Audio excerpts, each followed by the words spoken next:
Okay, we'll be going over homework 2, part B, part 1. We're going to be deriving an expression for calculating the vapor mole fraction given the liquid mole fraction of the more volatile component for a binary mixture of a fixed relative volatility. So, in order to do this, we'll start out with our volatility of our component 1 and 2, and this is going to be equal to our K1 over our K2.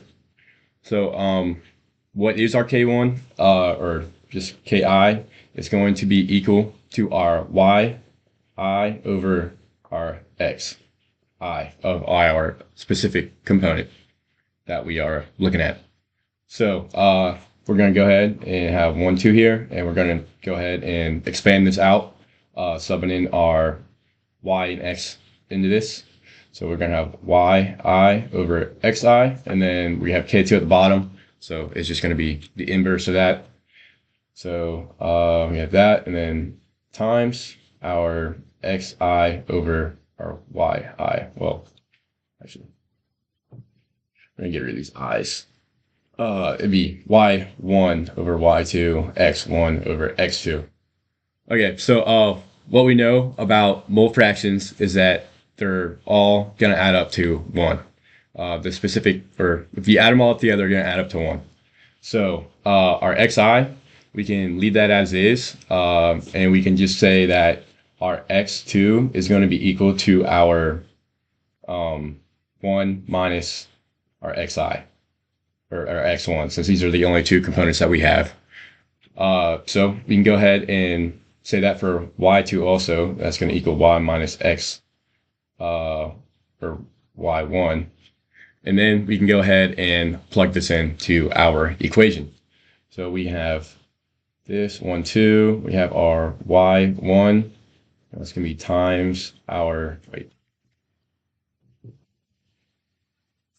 yeah, this should be X2 right here, not X1. Okay, that's what I was confused about. So yeah, this should be Y minus X1, and then over our, yeah, I don't know what I was doing here. It should be X1 also. Okay, so we have X1 here, and then Y minus Y2 here. So the next thing that we need to do is, according to this, we want to calculate the vapor mole fraction given the liquid mole fraction of the more volatile component for a binary mixture. So we want the vapor mole fraction, which is going to be our Y. So we're going to solve for Y for the rest of this right here. So we just do, we want to times our Y2 over, or this should be Y1. Okay, anyway, so we want to get our Y over to the other side. So we'll multiply this over. We'll have Y minus Y1. And then we are going to have our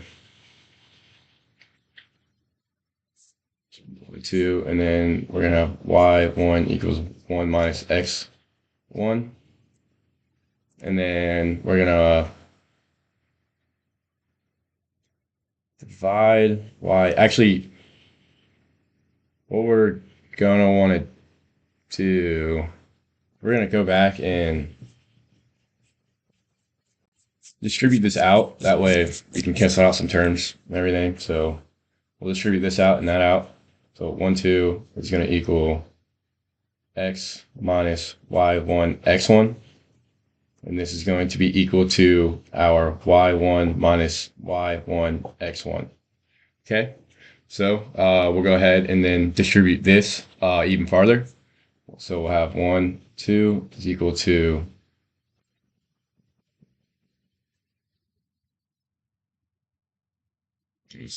make my, no, it's good. Okay. Anyway, so we're gonna have our, we're gonna distribute this. So X minus, and then 1, 2, Y1 X1 is gonna be equal to Y1 minus Y1 X1. Okay, and then we're gonna leave this our relative volatility on this side, and then we're going to do 1, 2, x, and we're going to add this term over. So we're just going to be equal to y minus x, y, or y, x. We don't really need to write the ones anymore since they're all the same. So y minus, and then plus our relative volatility, our y1, and our x1. Okay, so the next thing that we're going to do is we're going to pull out our y's out of here. So we'll have 1, 2, or I guess, again, we don't really need our subscripts. So x, and then we're going to pull out our y's. So it's going to be 1 minus x plus relative volatility x1. And then it's pretty simple from there. We just divide this over, and we're left with y equals relative volatility of x divided by our 1 minus x plus relative volatility x1. And this would be our equation for part 1. And the next thing that we'll do is we'll go over part 2. Okay, we're going to be going over homework 2, part B, part 1, or part 2. We're going to be deriving an expression to calculate the blow-up ratio, given the reflux ratio, distillate, and bottom flow rates. So, in order to kind of start this problem out, we're just going to define our blow-up ratio, which is just going to be our V bar over our B. And then we're going to find a way to replace this V bar, because it's an unknown, with our distillate and our bottom composition. So, in our reflux ratio. So in order to do that, we're going to start out with defining a mole balance of our vapor. So we have V and V bar, and we'll do a mole balance for that. So we have V is equal to our F, 1 minus our quality, and then plus our V bar. And we're going to rearrange this, so because we want to solve for a V bar right here. So we'll put it on the left-hand side. So we have V bar is equal to F 1 minus Q minus our V. Okay, so the next thing that we're going to do is do kind of like the overall mole balance of our distillate, because we need to get this into our equation somehow. So that's just our V and our L plus our D in our, so this is correlates to our distillate in the rectifying section. And that's why there's no V bar here. So we can plug this in. We have V bar is equal to F 1 minus Q minus L minus D. Okay, and what we're going to do next is define our reflux ratio, because we also need to get this into the equation somehow. So our reflux ratio is equal to our L over D. So basically our amount of liquid that is in our system and divided by the distillate, the amount of liquid going out. So, and that'll be our ratio, and we can rearrange this in order to get our L out of this equation. So L is equal to R times D. So next we can plug this in. We have V bar F 1 minus quality minus R D minus D. Okay, and next thing that we can do is we can pull out the D here. So we have V equals F 1 minus Q minus our D and R minus 1. And then we can go ahead and rearrange this. We have V bar is equal to our D. And then we can have R plus 1 minus F 1 minus Q.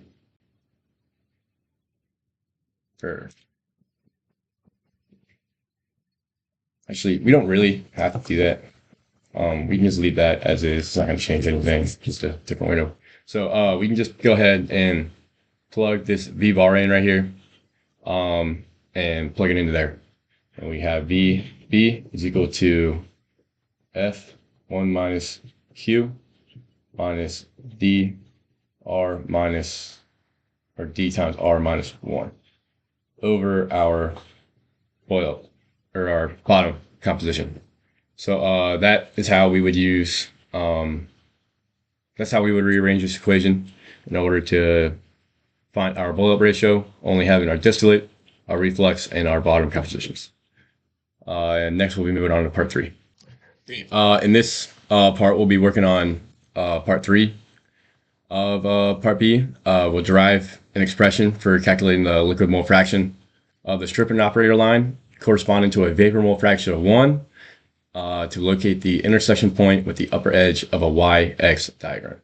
So to start this out, we derived in part A the stripping line, which was said to be y is equal to vb plus 1 over vb, our vapor or our liquid mole fraction, and minus xb over vb.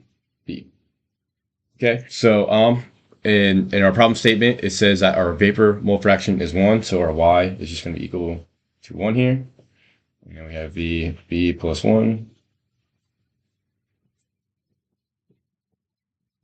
And what we want to do is solve for the x right here, because we want to calculate the liquid mole fraction. So we'll do 1 plus xb over vb, which is equal to vb plus 1 over vb, and we can multiply this by vb over vb and add the two together. So we have vb plus xb over vb is equal to vb plus 1 over vb. And then we can times vb over here, so times vb, those cancel, times vb, those cancel.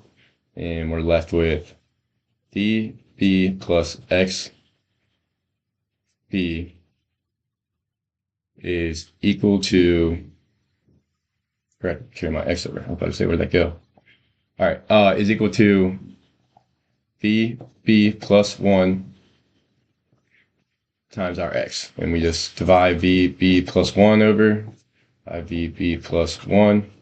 And this goes to vb plus xb plus 1 is equal to x. And that would be our answer for this derivation. So next thing, we'll move on to part 4.